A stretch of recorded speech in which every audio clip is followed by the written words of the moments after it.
Bonjour.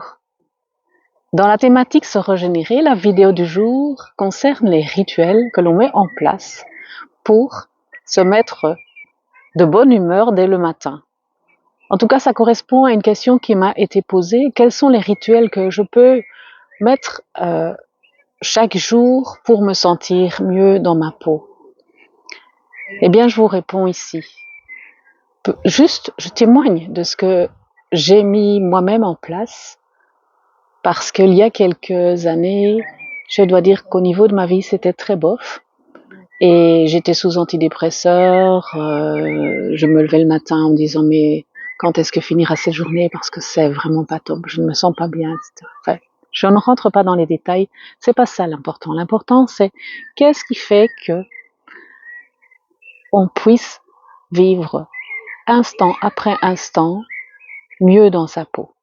Et la toute première chose, c'est lorsqu'on se réveille, c'est prendre conscience que l'on va vivre cette journée et avoir la conscience de ses pensées. Quelles sont les premières pensées que j'ai au lever? Et se dire, oh non, bon, pas encore une journée, j'ai pas envie de me lever, fermons les yeux comme ça.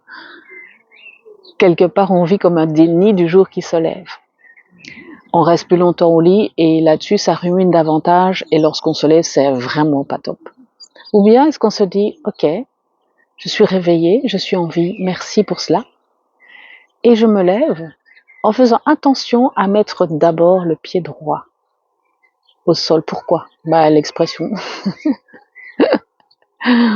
Pour pas se lever du pied gauche. Oui, ça peut influencer sa bonne humeur, mais en tout cas, ça donne une direction, une intention à celle-ci. Et ce qui compte, c'est l'intention, parce que notre énergie va toujours dans le sens de notre intention. Alors, si on a l'intention d'être de bonne humeur ce jour, eh ben, notre cerveau va faire en sorte que ça soit le cas. D'accord? Donc ça, c'est une première chose. La deuxième chose, évidemment, se lever et faire quelques respirations. Mais avant cela, ce serait intéressant de se dire, OK, j'ai passé une nuit, j'ai peut-être rêvé, j'ai peut-être transpiré à cause de cauchemars, etc. Mais prendre une douche dans laquelle on imagine que c'est la lumière qui vient nous laver de toute cette ombre qui nous colle à la peau. Et on imagine que en même temps que l'eau coule et va dans l'égout, c'est cette ombre de nous-mêmes qu'elle envoie dans l'égout et que l'on peut dès lors rayonner de cette lumière que l'eau a pu laisser sur notre corps. Vous y pouvez, ne fût-ce qu'en faire comme une méditation dans la douche où vous imaginez que tous les pores de votre peau respirent cette lumière, l'absorbent et puis la diffusent. Donc quand vous sortez de la douche, prenez soin de ne pas trop frotter, juste tapoter pour ne pas abîmer ce nouveau filtre, cette nouvelle peau que vous avez mis autour de vous. Ça, c'est pour moi un deuxième rituel. Le troisième, c'est je fais un petit peu d'exercice pour dénouer le corps, pour permettre à l'énergie de circuler.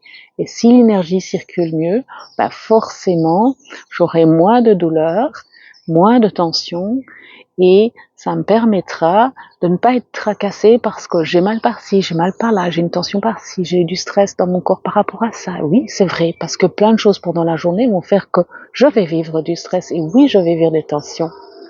Mais déjà le matin, je prends ce temps. Et dans ce temps, c'est un moment de plénitude. Vous voyez, je ferme les yeux parce que rien que le fait de le dire, je le ressens. Je le ressens intérieurement. Et d'ailleurs, ce sera intéressant même que ce moment de bien-être que vous avez vécu, à d'autres moments de la journée, vous puissiez fermer les yeux un instant et vous souvenir de cet état d'être dans lequel vous étiez pendant vos rituels. En tout cas, en voici 3 que vous pouvez faire. Ne le faites pas tous les 3, faites-en un peut-être à la fois, ajoutez le second, le troisième si vous le souhaitez, ou les 3 c'est comme vous voulez, ou ne les faites pas, c'est comme vous voulez aussi. De toute façon, moi je les propose tout simplement parce qu'ils m'ont aidé déjà pour une bonne partie à développer un état d'être beaucoup plus épanoui. Je vous souhaite à tous de vivre aussi ce cheminement et de ce bel épanouissement. Alors, si vous souhaitez aussi nous rejoindre dans notre dynamique de rayonnement par rapport à cela, je vous propose un stage où justement nous mettons des rituels en place le matin, le midi, le soir, et pendant 4 jours, ces rituels seront expérimentés et vous verrez dès lors les bienfaits et vous recevrez le carnet pour pouvoir les refaire chez vous. Donc en fait, ce stage que je propose de quelques jours, c'est un stage qui initie ces rituels. Et vous en aurez forcément tous les détails puisqu'on va les faire ensemble et ça me permettra, en vous voyant les faire, de corriger un petit peu quelques petites erreurs qu'on peut faire qui fait que les rituels... Évidemment, je parlais de la douche tout à l'heure, je vais quand même pas aller dans la douche avec vous. Je vous rassure. Donc voilà. Si vous souhaitez nous rejoindre dans ce stage où on installe des rituels de bien-être, les infos sont sous cette vidéo. Vous n'avez qu'à cliquer sur les liens. À la prochaine fois.